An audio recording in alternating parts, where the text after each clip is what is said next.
Investing may seem like a complex topic accessible only to financial experts. But in fact, understanding the basics of investing opens the door to opportunities to grow your savings and achieve your long-term financial goals. In this report, we'll cover the three main types of investments in simple terms: stocks, bonds, and cryptocurrency. Investing plays an important role in today's world. Instead of simply storing money, investing allows it to grow over time. This is especially important to combat inflation, which gradually reduces the purchasing power of your money. Investing helps you achieve long-term financial goals such as securing a decent retirement, paying for your children's education, or making large purchases such as real estate. Even small regular investments can turn into a significant sum over time, providing financial stability and certainty for the future. In this report, we'll look at what stocks, bonds, and cryptocurrency are, how they work, the benefits and risks associated with them, and how to choose the right investment option depending on your goals and risk tolerance. We'll also discuss the first steps you need to take to start investing. A stock represents an ownership interest in a publicly traded company. When you buy a share of stock, you become one of the co-owners of that company, albeit for a small share. The size of your share depends on the number of shares issued by the company and the number of shares you own.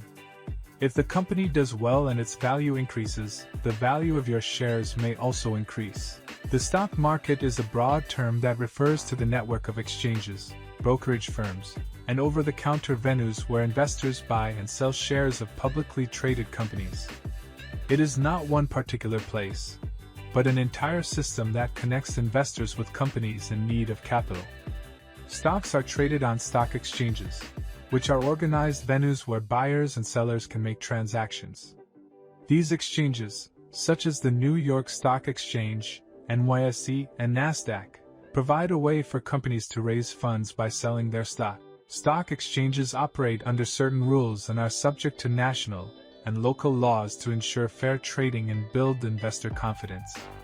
The stock market plays a key role in today's economy by enabling the flow of capital between investors and companies, fostering economic growth and innovation. There is a primary market where new securities are sold for the first time in an initial public offering, IPO.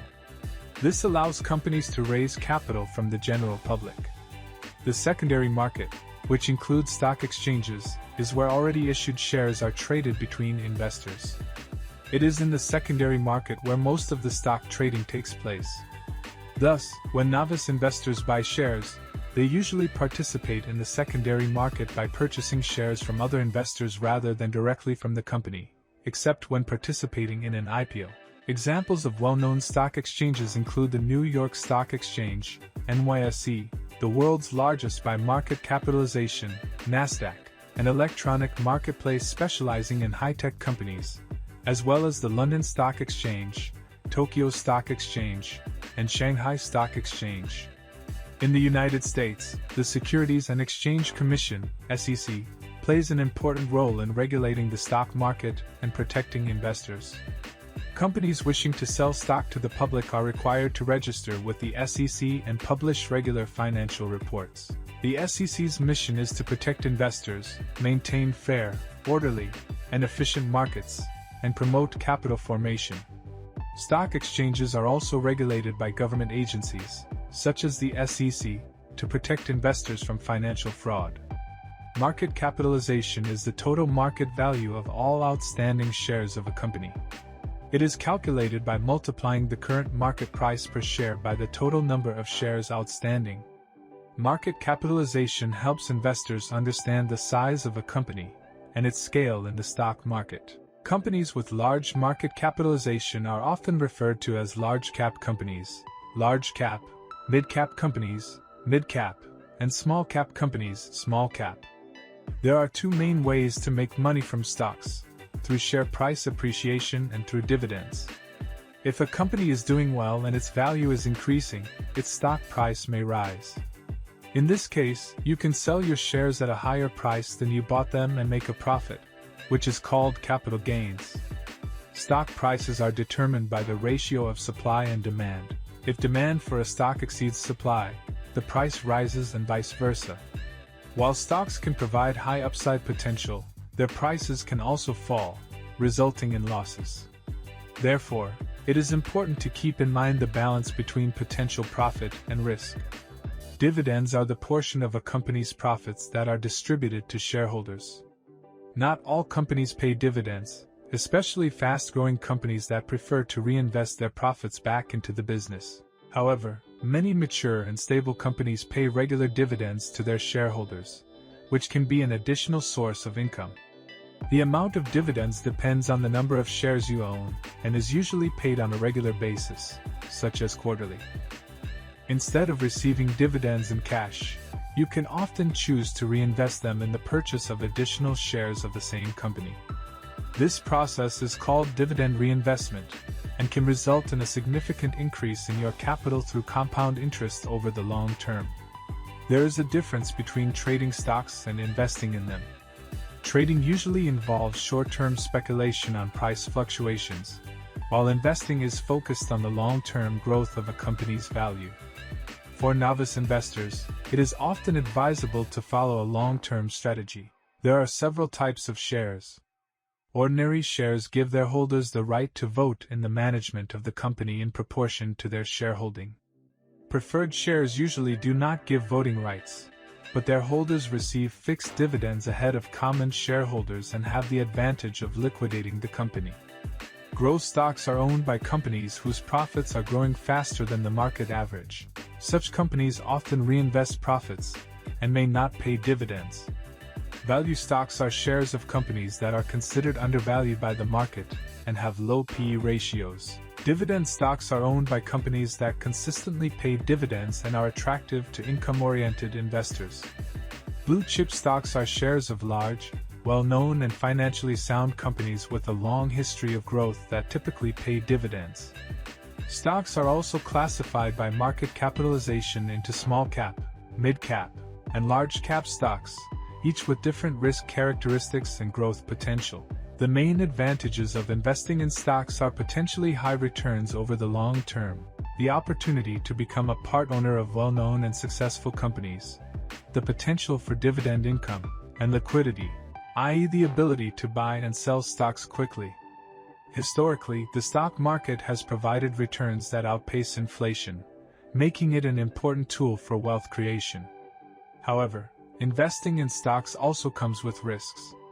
Stock prices can be volatile and fluctuate significantly, and there is a risk of losing invested capital, especially if a company goes bankrupt. The stock market is also affected by market risk associated with general economic conditions.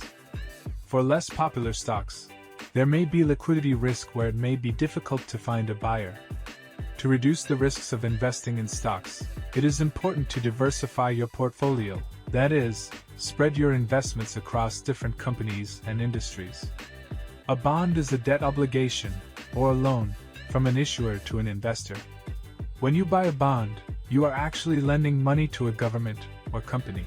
The issuer agrees to pay you back the original amount, principal, plus interest over a certain period of time.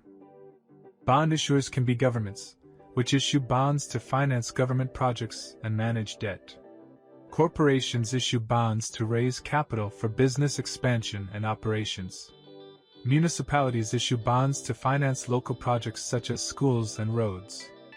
An investor who buys a bond becomes a creditor of the issuer.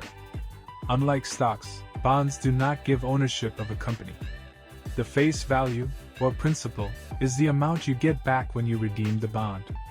The coupon rate is the annual interest rate that the issuer pays, usually in 2 semi-annual installments. The maturity date is the date when the loan expires and the principal is repaid. The bond market, unlike the stock market, is largely an over-the-counter (OTC) market where trading takes place directly between brokers and dealers. Therefore, private investors usually do not directly participate in bond trading, but do so through brokers or bond investment funds. Rating agencies, such as Moody's and Standard & Poor's, assess the credit risk of bonds by indicating the financial health of the issuer and the likelihood of debt repayment. Higher ratings mean lower risk, but also generally lower interest rates. There is an inverse relationship between bond prices and interest rates. When interest rates rise, the value of already issued bonds with lower coupon rates typically declines to keep their yields in line with current market rates. Conversely, when interest rates fall, the prices of previously issued bonds may rise. Earnings on bonds come from regular interest payments known as coupon payments. Most bonds provide investors with a fixed income in the form of these payments, which are usually paid semi-annually. It's also possible to realize capital gains by selling a bond before maturity if its market price has risen. And of course, when you redeem the bond, the issuer returns its face value, which is the original amount borrowed, to you.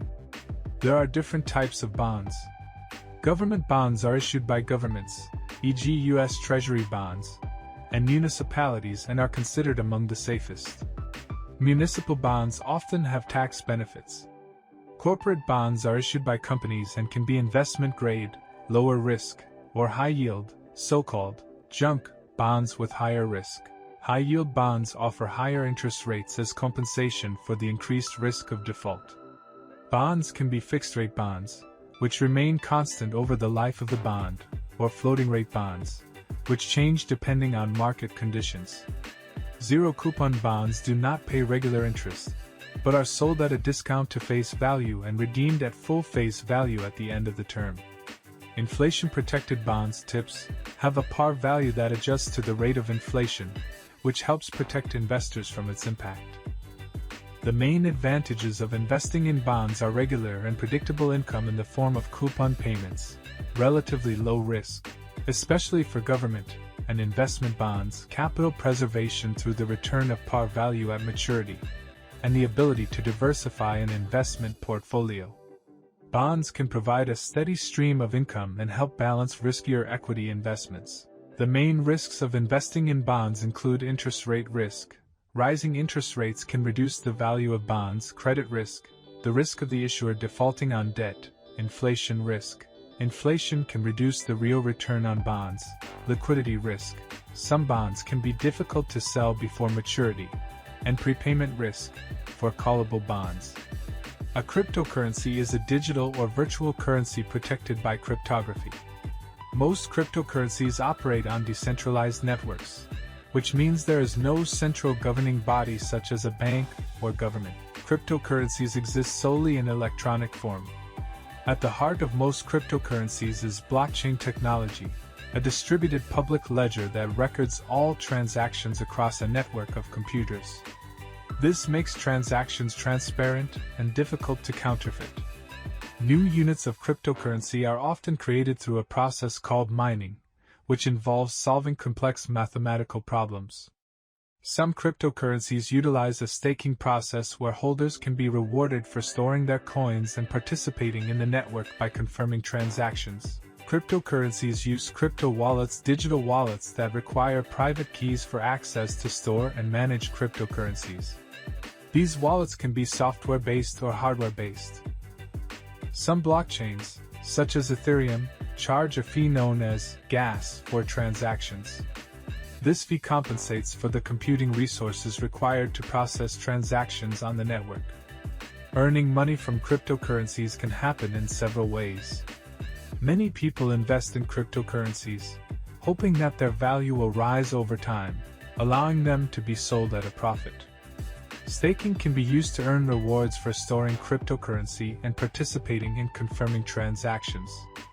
Miners can earn cryptocurrency as a reward for validating and adding new transactions to the blockchain. Some platforms allow you to lend cryptocurrency at interest. Decentralized finance offers various ways to earn income from cryptocurrencies, such as lending, borrowing, and providing liquidity. There are many types of cryptocurrencies. Bitcoin was the first cryptocurrency, launched in 2009, and remains the most well-known and traded. Ethereum is the second largest cryptocurrency and serves as a platform for creating decentralized applications and using smart contracts. All other cryptocurrencies except Bitcoin and Ethereum are known as altcoins. Stablecoins are cryptocurrencies whose value is tied to stable assets such as the US dollar. Examples are Tether and USD Coin. Meme coins, such as Dogecoin, have become popular due to internet trends and social media and are often highly volatile. Governance tokens give owners the right to vote on the management of a cryptocurrency project. The main advantages of investing in cryptocurrencies are potentially high returns, albeit with high risk, decentralization and independence from government and financial institutions, low transaction fees in some cases, global accessibility and the ability to trade at any time, and the potential for innovation and development of new technologies such as blockchain, Web3 and decentralized finance. However, investing in cryptocurrencies also involves significant risks. Cryptocurrency prices can be extremely volatile and unpredictable. The cryptocurrency market is poorly regulated, which increases the risk of fraud and manipulation. There are also technological risks such as vulnerabilities in the code and the possibility of hacking. There is a risk of losing access to your cryptocurrency wallet or private keys, which can lead to irrecoverable loss of funds. For some less popular cryptocurrencies, there may be a risk of low liquidity, making it difficult to sell them quickly at the desired price. Stocks, bonds, and cryptocurrency are three major asset classes, each with their own unique characteristics. Stocks represent an ownership stake in a company, bonds are a debt obligation, and cryptocurrency is a digital asset. The potential returns and risk levels of these asset classes also differ. Stocks and cryptocurrency can provide higher returns but also involve more risk, while bonds are generally considered less risky but also offer lower returns. Stocks and bonds tend to be more regulated than cryptocurrency. Stocks generally have more liquidity than bonds and some cryptocurrencies. Both stocks and bonds can generate income in the form of dividends or coupon payments, while cryptocurrency is less common. The choice between stocks, bonds, and cryptocurrency depends on your level of risk and expected return. If you're willing to take higher risks for potentially higher returns, stocks or cryptocurrency may be right for you. If you prefer a more stable income with less risk, bonds may be a better choice. It's important to determine your risk tolerance, which is how willing you are to take potential losses for potential gains. You should also consider your financial goals and investment horizon, how long you plan to hold the investment, and what goals you are investing for. Before you start investing, it's important to define your financial goals. Divide them into short-term, e.g. buying a car in a year, and long-term, e.g. retirement in 20 years. Determine the amount you are willing to invest. Then assess your tolerance for risk. Do you prefer a conservative approach with minimal risk, a moderate approach that combines growth and stability, or an aggressive approach that is willing to take high risks for high potential returns? It is important to realize that any investment comes with the risk of potential losses. Choose an appropriate investment strategy.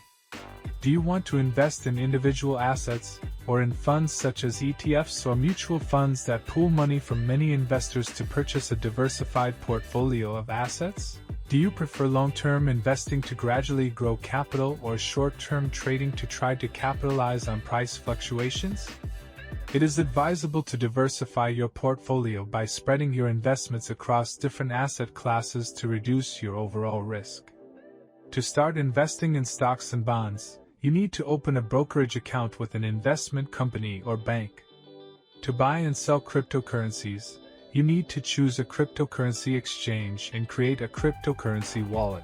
There are many investment apps and platforms designed specifically for novice investors that can simplify the investment process. Diversification is an important principle in investing. Spreading your investments across different asset classes can help reduce the overall risk of your portfolio. You should not invest all of your money in one type of asset class. Here are some tips for beginning investors. Start small. You don't have to invest large amounts at the start. Invest regularly. Even small regular contributions can pay off in the long run. Don't give in to emotions. Avoid impulsive decisions based on fear or greed. Do your own research. Before investing, research the assets you plan to invest in. Be patient and take a long-term view. Investing is a marathon, not a sprint. Seek advice from a financial advisor if necessary. A professional can help you develop a suitable investment strategy. Investing is not as complicated as it may seem at first glance. With the right knowledge and approach, anyone can begin their journey to financial independence.